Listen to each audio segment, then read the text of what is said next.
happens to the mind of a lawyer when it's shaped by things the law cannot neatly resolve. Law trains us to classify, distinguish, interpret, eventually decide. Literature operates differently. It can leave a contradiction unresolved, ask us to inhabit a person we dislike, make two incompatible truths exist beside one another. The conversation is not about law and literature, but about uncertainty, language, human behavior, and the formation of a legal mind. Do you think like a lawyer first, or has the lawyer become just part of the process of your way of being in the world? So that's a deep and a intense one right off the bat. Uh, well, difficult to say and difficult to kind of separate the different hats that one wears in life. It's difficult to say how when you really approach a problem or when you approach a case. Uh, yes, law, and especially when you spend decades doing it, trains you or trains your mind on a very intuitive level. Look at it in terms of a clinical set of facts on what happened, whether it meets the legal threshold, what does the law say, and analysis, and then coming to a certainty or a reasonable certainty. There are no absolute certainties. Law tells you that, but yes, what gets lost in some of that is the human element, is the person behind that case, or the person in that case, or the life that you're dealing with when you're trying to understand, when you're trying to argue a case later. Uh, so I think law and literature both have a role to play. I think literature should inform more of our lives than it does. I mean, I'm also biased uh, in terms of the lives that we've led. Absolutely love books. Literature, I think, has a lot to tell to us as lawyers, and maybe we can get into some of these themes as we go along. Uh, it helps us, I think, for a moment, not look at a life as a simple case or a file, uh, as a problem to solve, as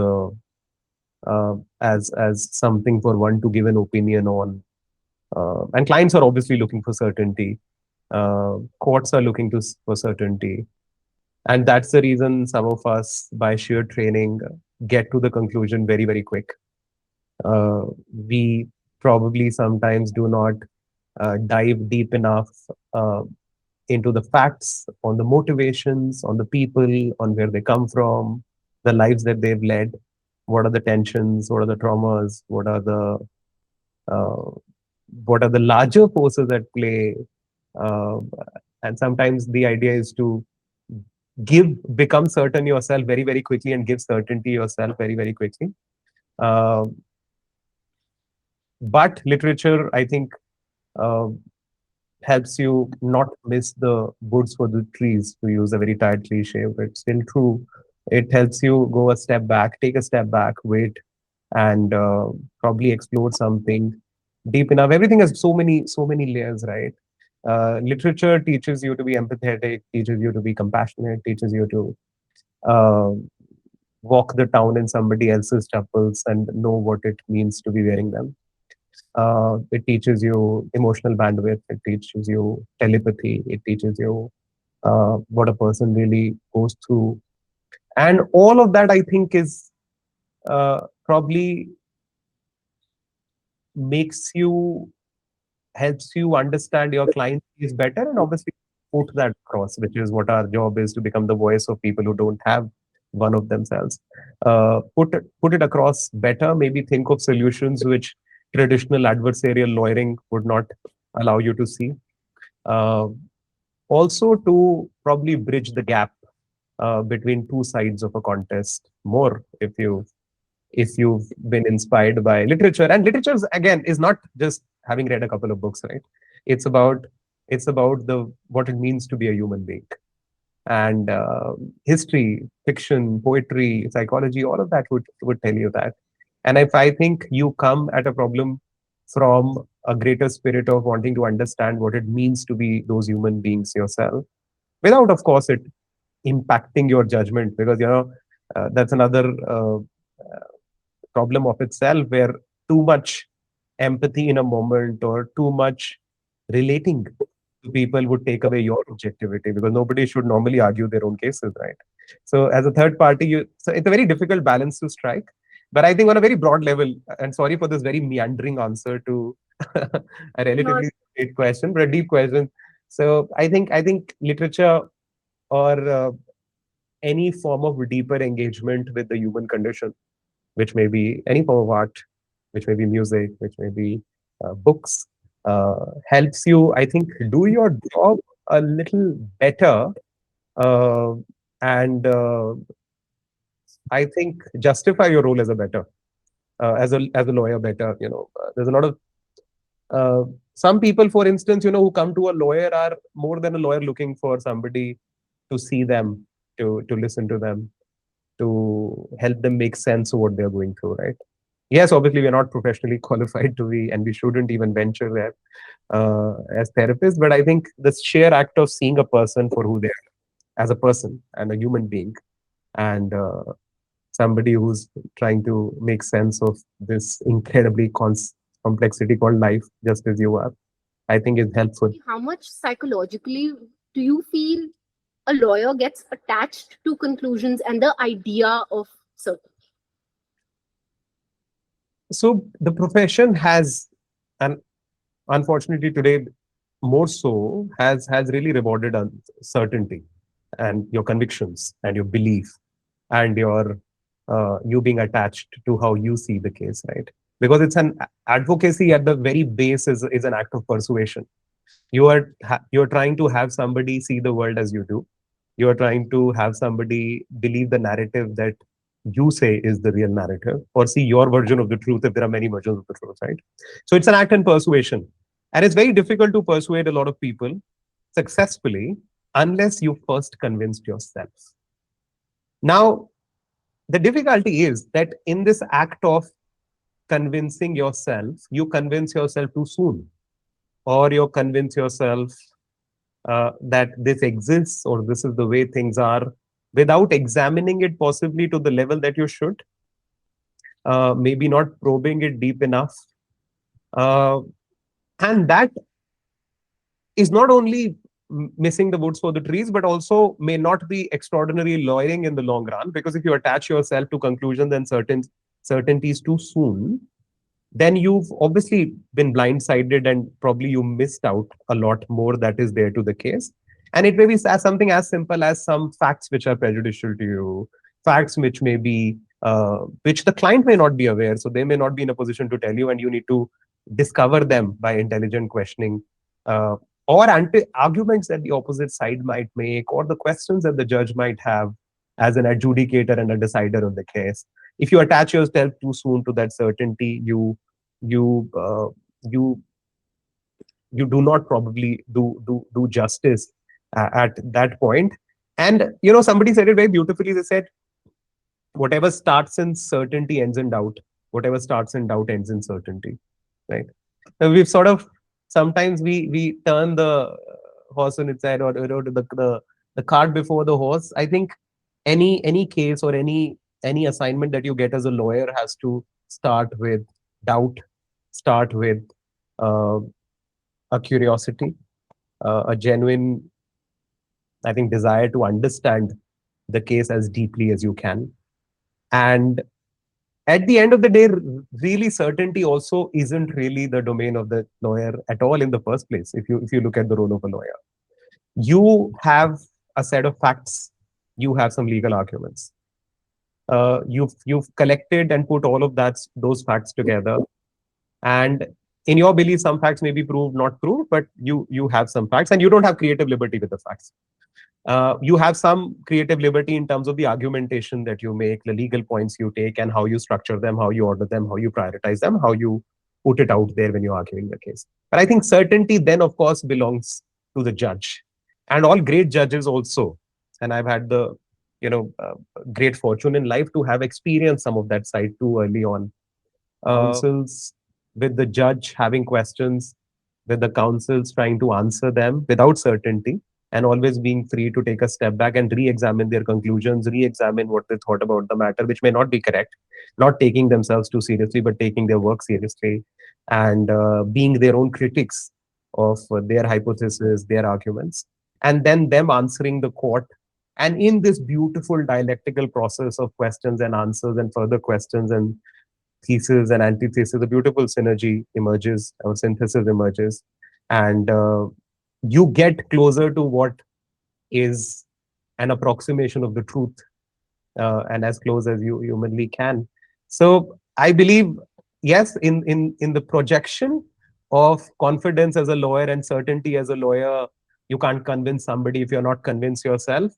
There is some truth to it, but I think, and we've seen the best people in the business actually, uh, yes, projecting confidence, but at the same time, not, for want of a better word, deluding yourself or not testing your case enough.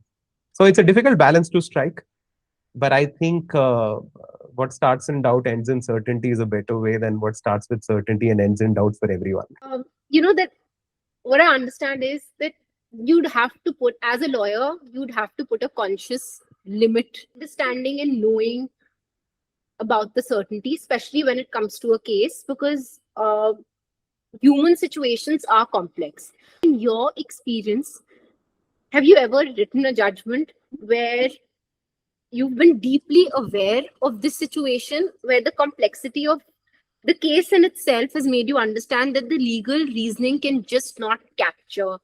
Well, I don't think the adjudicatory process was, and the way it is today, where you take in the arguments and facts of both sides and then you become the umpire and then you decide as a judge, uh, is very deeply uh, attuned, or very rightly attuned to truth seeking.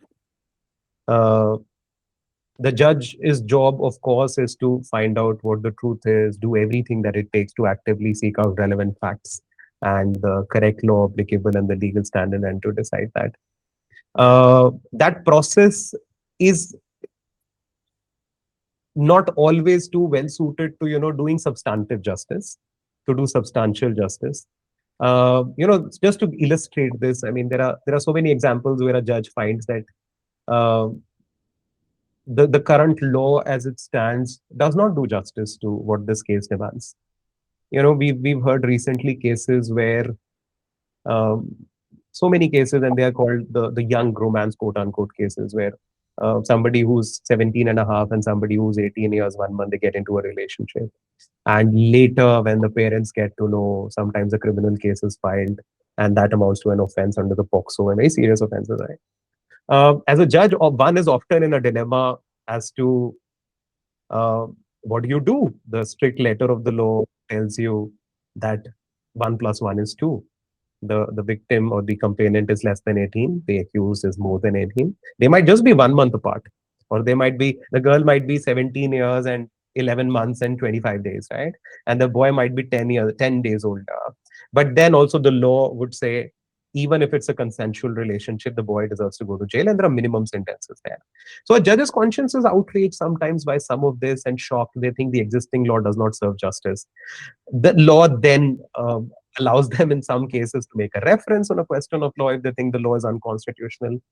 But yes, in those cases, and those are cases where you actually debate and question uh, on whether this is really justice, and then at least, if somebody has a moral compass, or a conscience, or an ability to rise above the facts of the case, the analysis and the maths of a case, and look at what the larger social implication of my judgment is, or the larger economic implication of my judgment is. Those are the case. And when you test whether this law at the heart of it is fair or unfair, or whether this law at the heart of it is constitutional or unconstitutional, those are the cases where a certainty was easier to reach, right? The law said X, and it does not allow you any discretion in the matter. But then you chose, as a judge or even as a lawyer arguing that proposition, to test the law on a higher threshold. Laws get challenged on constitutionality, on natural law, on fairness, on due process all the time. Just because it's a law, it doesn't mean that's the final word on the subject.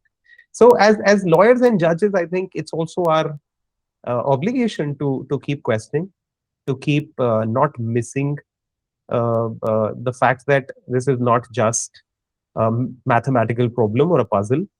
It's a human life, and there are other lives where this would be used as precedent. There were times in history, we were talking about history a little earlier, where you've had laws which are passed by a majority to say that so and so is not a person in the eyes of law, that so and so would not be able to hold property, that so and so would not be able to have any rights of a citizen, right?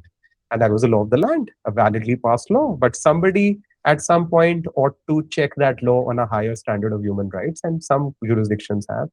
And I think that's where being a little easy on what you think is clear or certain, or and digging deeper is not only advisable, but I think is an obligation, given the fact that we lawyers and judges have taken upon ourselves to be deciding for other people, and deciding their lives and their fates. And I think with that extraordinary power, there should come a humility, uh, and an awareness of the our own imperfections, the limited nature of evidence and arguments that are made before us, sometimes the limited nature of the law that's passed. And with that humility, try and move away from certainties and not quickly jump to those. Since writing in itself is also an art and it's a creative process. Of course, when it comes to judgment writing, it's an institutional process. So you can't attach the term of creativity to it. Mhm. But should a judgment, this is the question I want to follow up with, should a judgment, especially when it involves human lives at such close contours, um, should it sound like a human voice explaining a difficult decision? I don't mean to talk about it from a personal bias perspective, no, but in terms of the voice in the writing. Or should it deliberately sound institutional? Interesting. So I think languages. Let's get a few things out of the way. Uh, Language is important, not first of all for communication. You have to get the point across, and I think that's the most important function of language to begin with. Language can obfuscate, language can confuse, language can dog whistle, language can do a lot of things that it shouldn't. But at the heart of it, this was supposed to be conveying ideas with precision and clarity. And I think when we make laws, and not just writing judgments, I think when we make laws, I think we need to remember that the shortest distance between 2 points is a straight line, number one. And who are you writing for at the end of the day? Uh, we talk about, I think, law 101, ignorance of law is no excuse, right? Most of law is in judgments, most of law is in statutes. Many of them are very difficult to comprehend, understand, even for us as lawyers, let alone litigants. So you are effectively saying that ignorance of law is no excuse, but law is very difficult and nearly impossible to understand, but will still hold you by the same law. Now, that's a very dangerous proposition to be thinking of it. Uh, and not only does make the law very difficult to understand, and the certainty of the law, the fact that you can know the law, and it's based on common sense, are the reasons why you never allowed people to take the defense that ignorance of law is an excuse, right? But then comes about an obligation to make it understandable, make it clear, make it illustrated when you can, make it certain. Don't have varying interpretations of the same law, or at least draft it in a manner that there are fewer interpretations, if not one clear exact meaning. That's one. Second, of course, is also the issue of dehumanizing. I think when you are writing a law or a judgment, uh, again, when you say something on the lines of that the defendant or the respondent or the accused was remanded or consigned to judicial custody, it's the same thing as saying that I'm sending you to jail. But when you say you are remanded to judicial custody, or the respondent is consigned to judicial custody or something like that, you are dehumanizing it. You are taking away the very starkness of what has happened from the situation by writing it like that. I think if a lot of judges were to, instead of saying the bail is dismissed, remanded to custody, if they were to write starkly, Mr. So and so, I'm sending you to jail right away, they probably, I think, would become aware of the starkness of what they're doing. It would become clearer to them. And maybe uh, the consequences would become more vivid to them. I think that's why, the best storytelling also, just to connect a slightly different point, but connected, is something that shows and not tells, which is something that makes visual, which makes it vivid, which conjures up an image in the mind of somebody. When you conjure up an image, you also humanize it, because then otherwise it's a statistic. It's a label. You don't even think about the human being. Sometimes the human being is not even before you. So I think too much institutional language, too much legalese, too much, for want of a better term, like as simple as passive voice over active voice, uh, is something that distances the end consumer of the product called justice from the process itself, from the decision maker. Um, and if you name people, if you talk about their lives in vivid detail, uh, and not look at them merely as appellations and PW so and so or respondent number 9. Uh, I think you'd put the people you are there for, witnesses, victims, defendants who have a presumption of innocence, right and front and center of the system, and the system works for them. Uh, so I think there is a lot of responsibility that comes with writing, law writing and judgment writing. And this kind of distancing, legalese, I mean, so many judgments you find where it says uh, needless to say, as an expression. I mean, if it's needless to say, don't say it, right? It is needless to say it. Inter alia and so many other things that we are rightly accused of as judges and lawyers. Uh, Not only is it dehumanizing, uh, it's also, I mean, it adds to what the law students have to go through. I think better storytelling and compassionate, sensitive, and relevant writing to people, and we exist because of them. Right? It's not the other way around at all.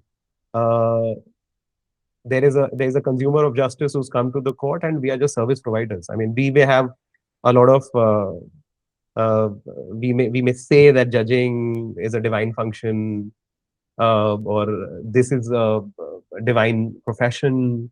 We may say some of that, and there is some responsibility with it. But I think at some point, these ivory towers have to go.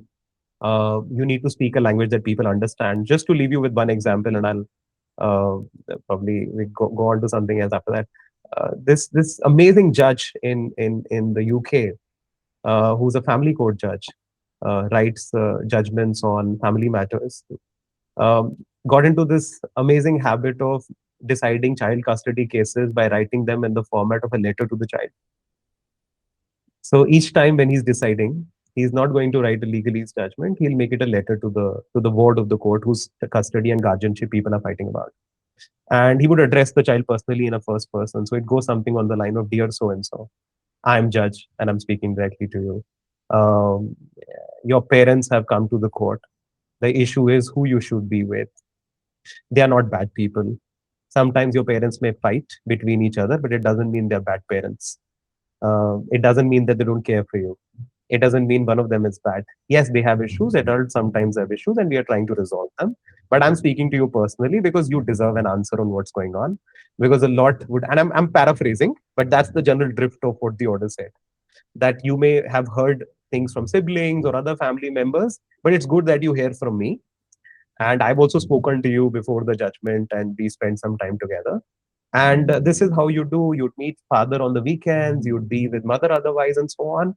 And then it was so well received, and uh, you know it became a practice. Now I think there is a rule that says that you must do it in similar cases. Even if you've written a judgment, you should also have a small summary, like a direct conversation with the child. So some of that got started, and not only did it put the child front and center as the most important stakeholder in the process, it also uh, led to, the term that comes to mind is therapeutic justice. The whole process of you deciding this in the manner that you did is therapeutic, is helpful, because litigation is trauma, not just for the kid but for families, right? So a judge had the compassion, the sensitivity, the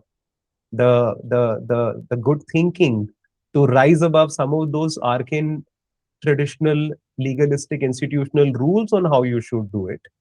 But he didn't violate the spirit. I think he served the spirit of family law way better than some of the others. But he went against probably what was the letter at that point, right?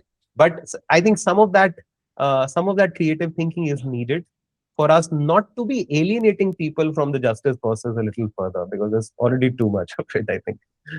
You, as a literary reader, does that make you sensitive to the rhythm of legal writing? If we bring this back to who you are as a reader and as a person. I don't know if one can, and that's a problem readers have. It's never enough.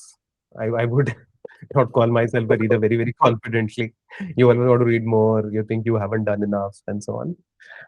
But I think reading, if that's the intent of the question, if I think the reading outside of law uh, is, I found it to be very helpful for a number of reasons, and the primary reason being that legal writing on the whole, or judgment writing, or even statutes, uh, is not written with brevity and precision and imagination in mind, right? Most judgments decide a question between two parties, and they decide whether a particular factual situation meets a legal threshold or not, and if it doesn't, or it does. Uh, that usually is not only, I mean, that's not the best writing usually, uh, uh, but it also leaves out a lot more than it includes, in the sense that the law and the parties don't exist in a vacuum. There is a background, there's a context, there is a social setting, there is an implication and a consequence of what you are deciding. Some of those aspects sometimes get lost out in a purely technical and legalistic analysis. When you read about history, for instance, it tells you that there are patterns, recur over a period of time. The best way to understand the present is to study the past, right? And when you study the past, you have a reasonable sense of what the future holds, also, right? So history would tell you that these are patterns, and there may be analogies and precedents, right? And how it informs you as a decision maker or an arguer of law. Psychology would tell you that people are very complex as people. They act on motivations and incentives that they should not reduce to a simple yes or no, or a right or wrong, right? Uh, Neurobiology or behavioral psychology, for instance, would tell you in a criminal matter on why somebody did what they did, right from the neurotransmitters in their body at that point in time, to the level of glucose in their blood, to the level of development of their frontal lobe in their mind, which helps you control impulse, or your amygdala. I hope I'm saying the term right. I'm not a doctor. I'm just a dabbler in some of this, which helps you make probably better decisions. And some of this is formed and shaped by your environment, your genetics, the life that you've lived, and also the incentive in the moment, right? Some of this, as a lawyer, sometimes you're arguing a case. You think it's a hopeless case. There is overwhelming evidence that your client has done it, right? But some of this reading would help you probably help the court come at a better sentence, to look at punishment differently, to look at the role of a trauma in sentencing. But if one were to only do it in the strict framework of law, and law by itself doesn't exist in a vacuum, you may not be able to come up with some of those creative solutions some more sensitive, compassionate decision making, which is relevant for that case, or somehow miss some of the other layers in a case. Uh, somebody said, you as a what do you know of law if only law you know? You know, law, and maybe that's why law has rewarded over the last hundreds of years people who have a more wider worldview, which is informed by economics, sociology, psychology, some amount of science, understanding of people, experiences, travel, culture, and understanding of, for example, a specific cultural background that a witness comes from would help you appreciate the testimony better. Would help you. For example, Clarence Darrow, one of these US lawyers, back in the day was arguing a case, and it was a murder case, and he ended up arguing that the young 18 and 17-year-old accused persons were probably too influenced by Nietzsche, and they had those books at the school library, and those were one of their formative influences. So when Nietzsche said that, Ubermensch, or a superhuman is beyond good and evil and not bound by the ordinary rules of morality, these young impressionable minds were moved by it on a more fundamental level. And what they've done, so they ended up, actually, very stark facts, they ended up murdering a younger child at school. It's a reported decision. uh, he said that that's had a role to play on their, not to say that it excuses what they've done, but as a society, if we've not been able to overcome some of these intellectual influences, or if we put so and so on a pedestal as somebody who's a very worthy thinker or a transformative influential thinker, and they've read his works, and that's, informed a part of their personalities because they read it too young in life. He went on to that extent to argue for sentencing, and some of these arguments then ended up being the difference between a death penalty and life imprisonment, because these were the only two options available, if my memory serves me right. And he argued reformation on the basis of what we are teaching kids in our schools, right? And so some of this, I think, can be helpful to arrive at more substantive justice than only law would allow you to.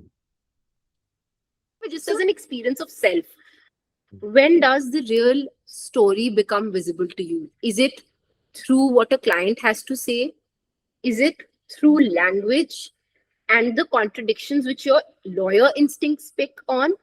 Or is it the fact that you said being a reader or your experiences of what immersing yourself in stories allows you to be able to, it's like, it's an instinct that gets developed, one is not consciously aware of.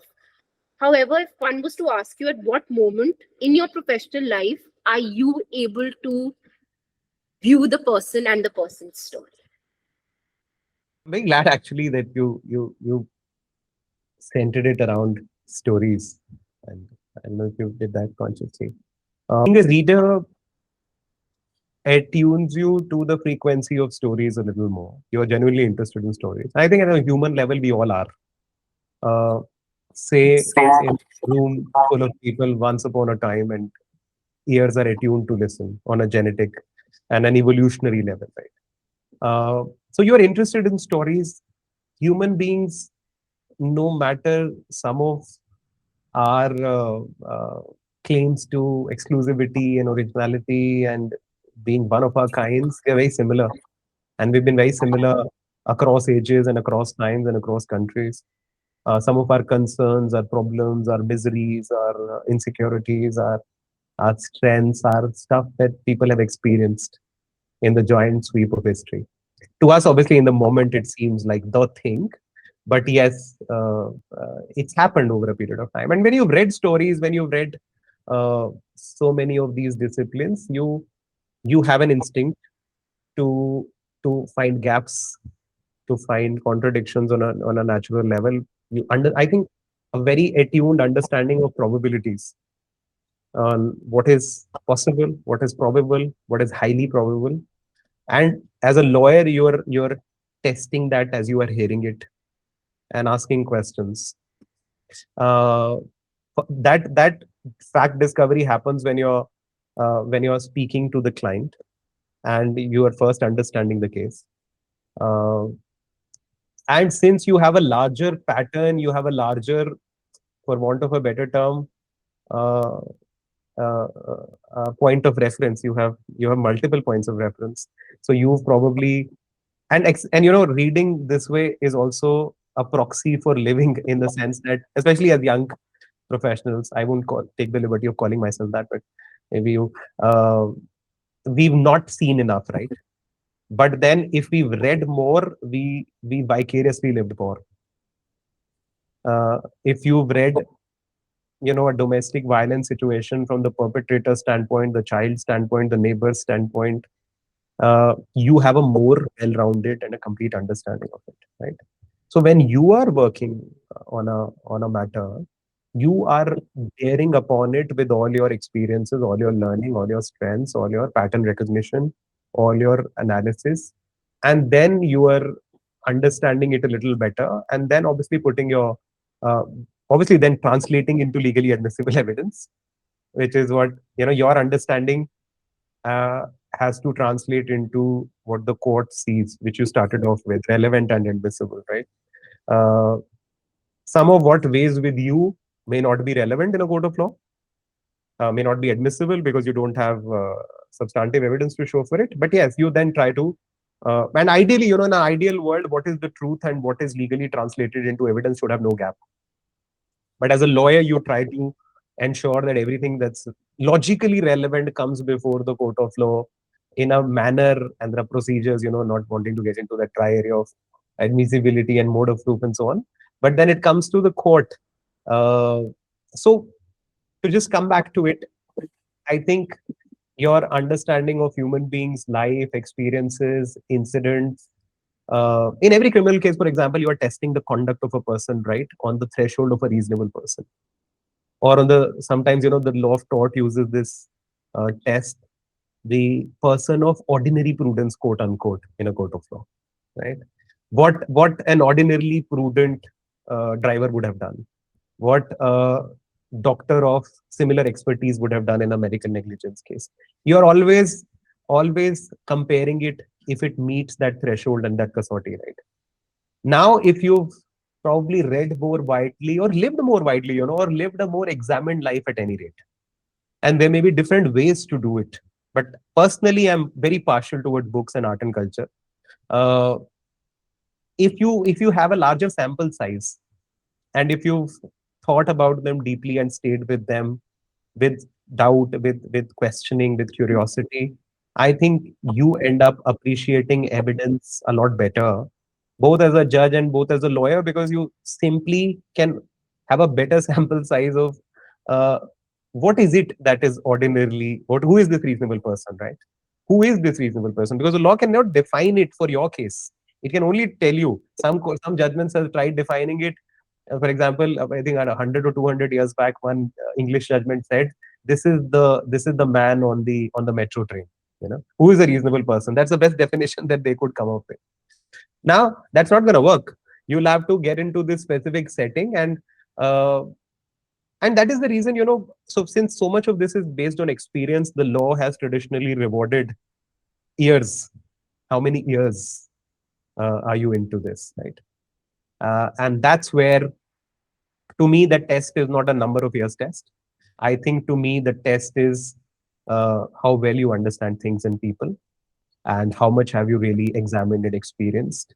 And that helps you translate that, just to conclude, that human case, that set of facts, that incident, that event, that accident, that misfortune, into legally admissible evidence better. In specific matters that a lawyer deals with, what are certain questions or vocabulary of sorts which law simply does not hold for? So when it comes to things like grief, forgiveness, dignity, love, do you think these find its true meaning They ideally should. Uh, I don't think these concepts can be alien to a decision making. Uh, Law tends to, again, look at it more in terms of a black and white, for instance, guilty or not guilty. and there can be so many shades in between. You've done it or you've not done it.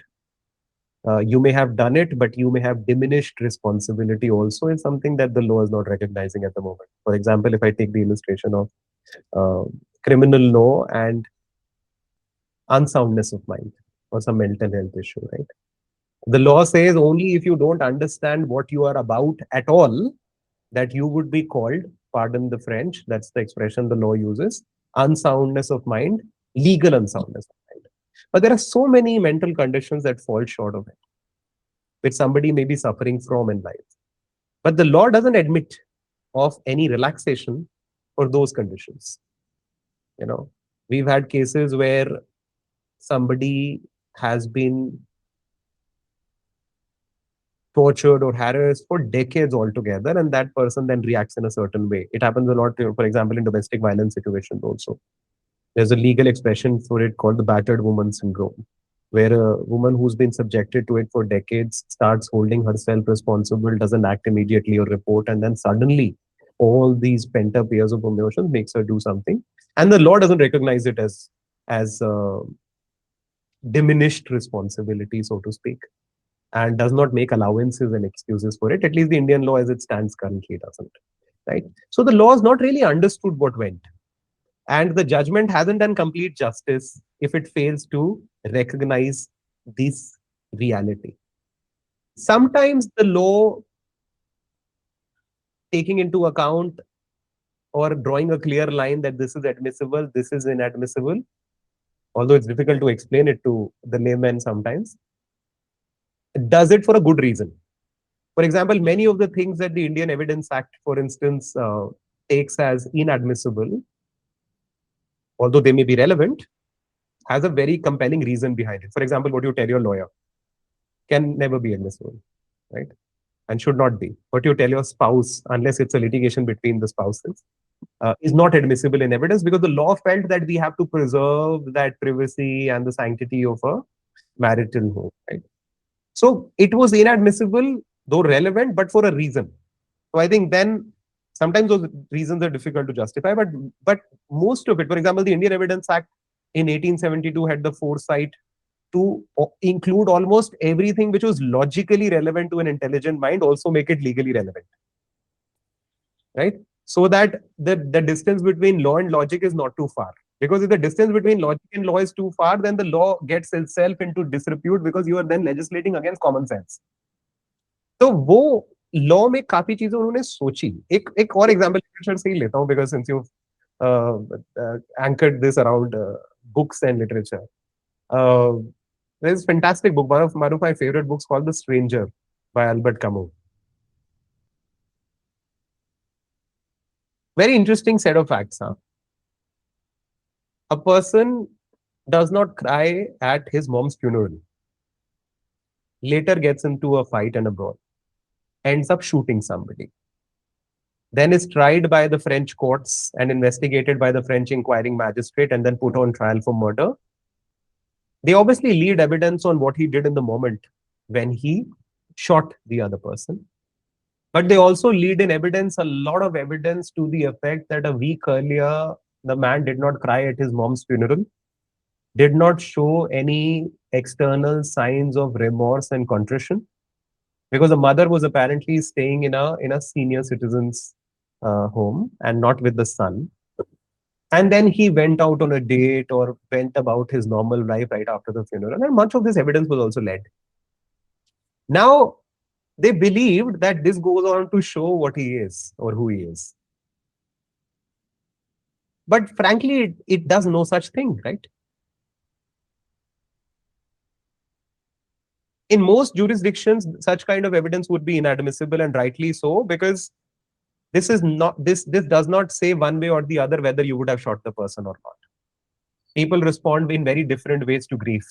People respond very differently. There's no template for how a person should respond when they lose a parent, for instance, or whether not crying or getting or moving on very, very quickly, and you perceive it as moving on, the person may not have moved on internally at all, makes you more or greater propensity for killing somebody cold-blooded. No. Right? So these admissibility, inadmissibility rules also have a function, because if you leave it to the discretion of a decision maker or a jury without these guardrails, they may receive this as evidence, which is no evidence, which is nothing but bias and prejudice and a preconceived notion of how people respond. It's like seeing people not as they are, as who you are. Somebody put this very interestingly, that you see the world not for what it is, but who you are, not for who they are. You have only your set of eyes to look at the world with, no other set of eyes. And sometimes that may have bias, that may have uh, be judgmental, that may have a preconceived notion, that may have no semblance of objectivity. If even if it is humanly possible, maybe we can get down that rabbit hole of objectivity on another day. uh, and no space for compassion and empathy. So some of these have a good reason. Somebody put this very beautifully. You were talking about Hindustani and Urdu a little earlier. वो कहते हैं कि I'm forgetting the name of this great शायर. He said, हर इंसान में होते हैं 10-20 आदमी, हर इंसान में होते हैं 10-20 शख्स, जिसे भी देखें कई बार देखें. So now, if unhindered, so some of these rules are needed to actually help us separate the relevant from the irrelevant and not have our biases and misconceptions masquerade as relevancy. But the idea is to question some of these rules. If law, coming back to the initial point, just to conclude, if the law does not take into account some of the finer elements of human conduct, then either the law has to be creatively interpreted, or we need to have a better law more suited to human beings and their We're disputes. not talking here about what's legally right, not as a lawyer, but as a person. Has it ever happened where someone, not a client, but a case you've seen or heard, they've legally won, but they've lost at what the human need is, and that's where one can say justice felt smaller because it couldn't actually, I wouldn't say cater to the human need, but the human need just went unanswered. Hmm.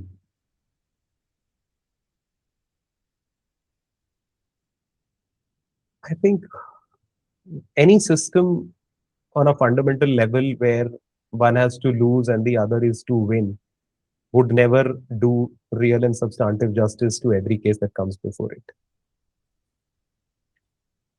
It's like the King Solomon's example, right?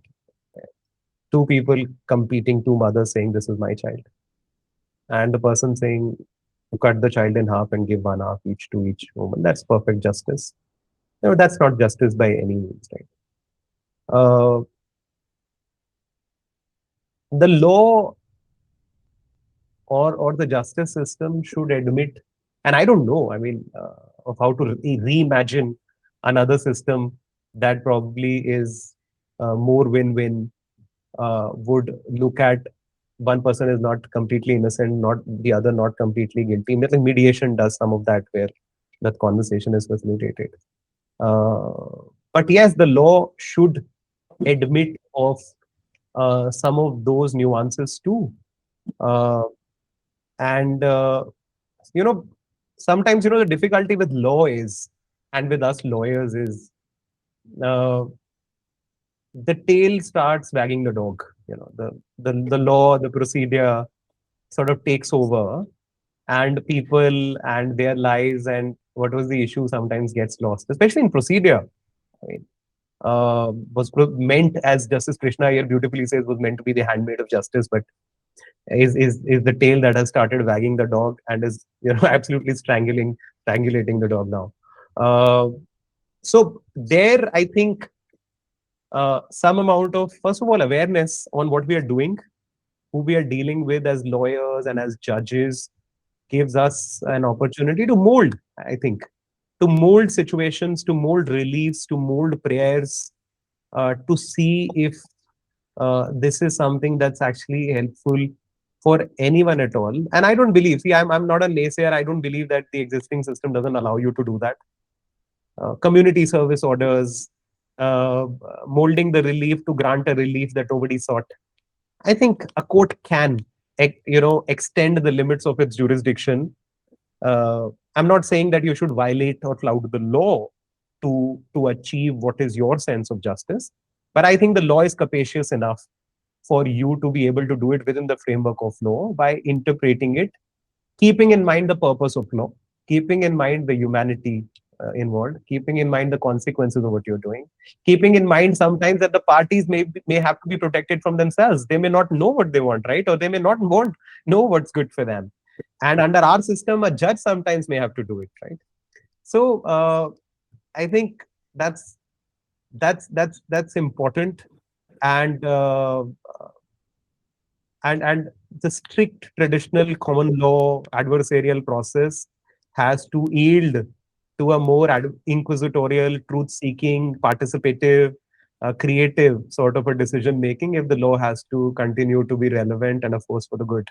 If the lawyer you was not to write and you remove the legal vocabulary, what would Mhm. remain of the sentiment of what you wrote?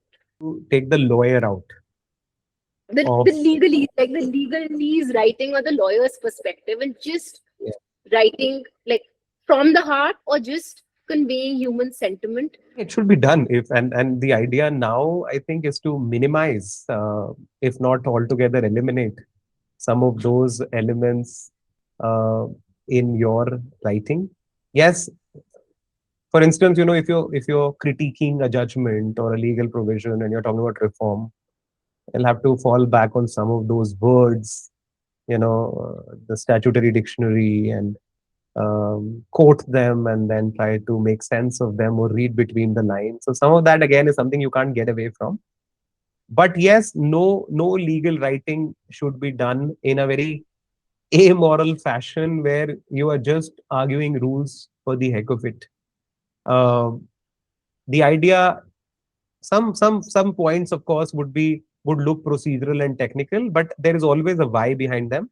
There is a why behind even the uh, most boring and drab looking procedural provision, on what it seeks to achieve, what is the larger objective, what is the purpose, who was it meant for, would it help and streamline trials, or would it protract matters and delay matters? So as long as you keep asking yourself that question and then writing about it, more often than not, you'd not go wrong in the conclusions that you reach. More often than not, in legal writing, when you're persuading somebody to your argument in law, the law should be interpreted in this manner, for instance, I think you go wrong when you totally take it as a amoral legal puzzle which exists independently of human consequences or impact, right? You have to first study the impact and then obviously argue for an interpretation if there is sufficient room to further an interpretation which helps human beings at the end of the day, right? Their dignity, their due process, fairness to them, justice to them, speedy justice to them. So that should remain the sheet anchor or the moral compass of why you write and what you write. Uh, Otherwise, it just becomes a game and a sport, which is not what law is.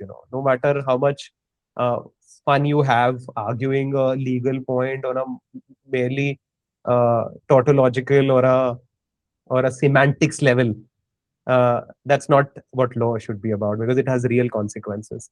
So my answer to that again should be, I mean, if you take away the law, uh, I hope a lot remains of it. I hope uh, it's still relevant, and most law actually is common sense also, fortunately.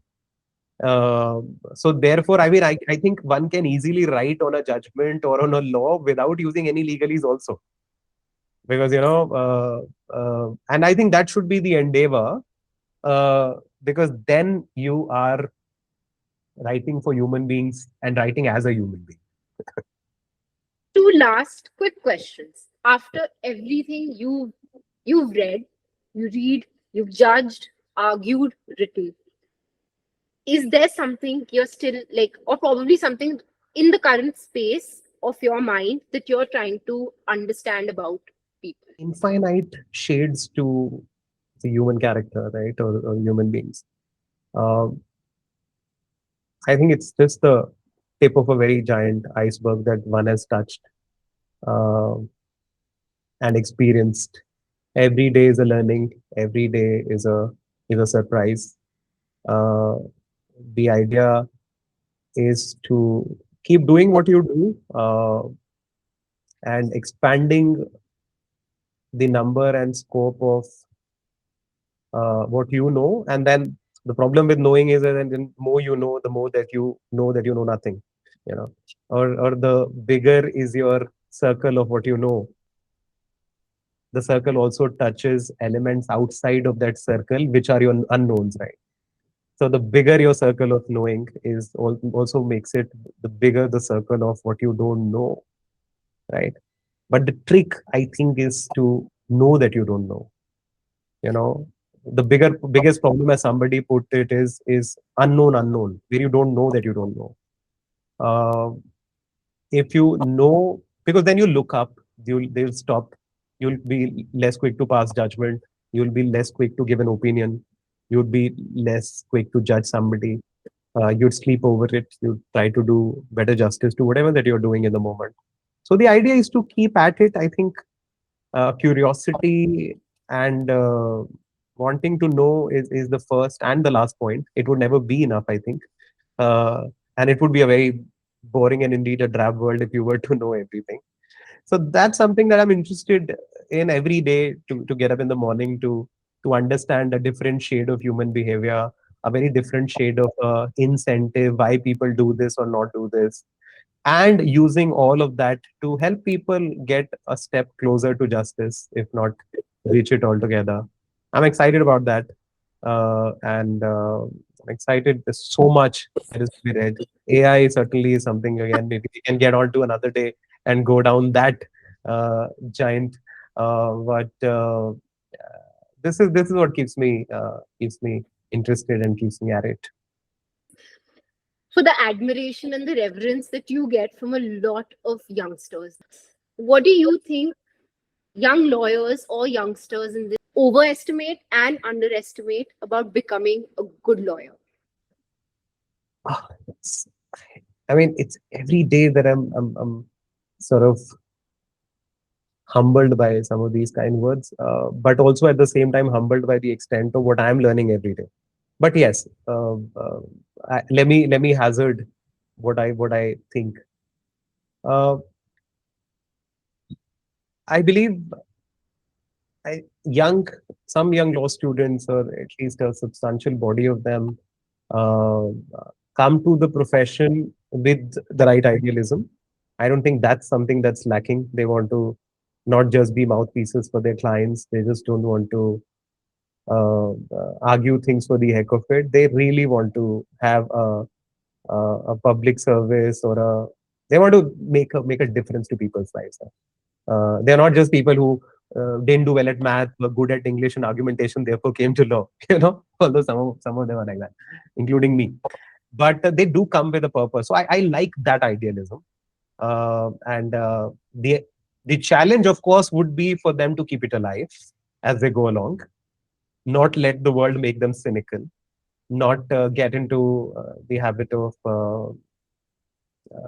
that ये तो ऐसे ही होता है, पढ़ाई कुछ और है, होता कुछ और है, academia अलग है, court अलग है, ऐसा नहीं है. You'll have to bridge the gap on the law as it ought to be, or as it should be, and then try to do it in practice yourself and lead by example. uh, I like that. Attention spans are a bit of a problem, unfortunately, but I don't think that's just them. I'll ensure that they see this, uh, at least when I'm speaking, hopefully. But attention span is a problem for us, with its distractions today. And I think they underestimate the importance of deep focus and concentration, and the ability to think very deeply about a specific problem, eliminating everything else, and to really go deep down in research, uh, and not using AI as a proxy for thinking, for instance, or research as a proxy for thinking yourself. Yes, you stand on the shoulders of giants, you borrow from other research, other judgments, but you do not delegate thinking, you think for yourself. Because the case with you, the case before you, is a truly unique and individual one, where you are the one who's going to decide. Not blind reliance on precedent, not blind reliance on what's simply happened. Our ability to sit in peace, in solitude, and focus on a truly difficult mental task, like reading a difficult text, is waning very, very fast. Uh, that's a muscle of our brain that we need to keep working for it to remain alive, because that's where truly original solutions would come from. You would connect ostensibly unconnected things from different disciplines, different cases, different arguments, and then build a truly stellar argument yourself. If you do that, uh, uh, breadth I see is has increased. Depth has been a slight casualty of the increase in breadth. So depth is very important. But yes, there's greater information, abundance of information, too much information, a lot of facts at your disposal now. What you need to do is to make sense of them better, which would only happen once you spend time on things and do some thinking by yourself. Use all of these technologies at our disposal today as intelligent assistants, and but not give away your thinking.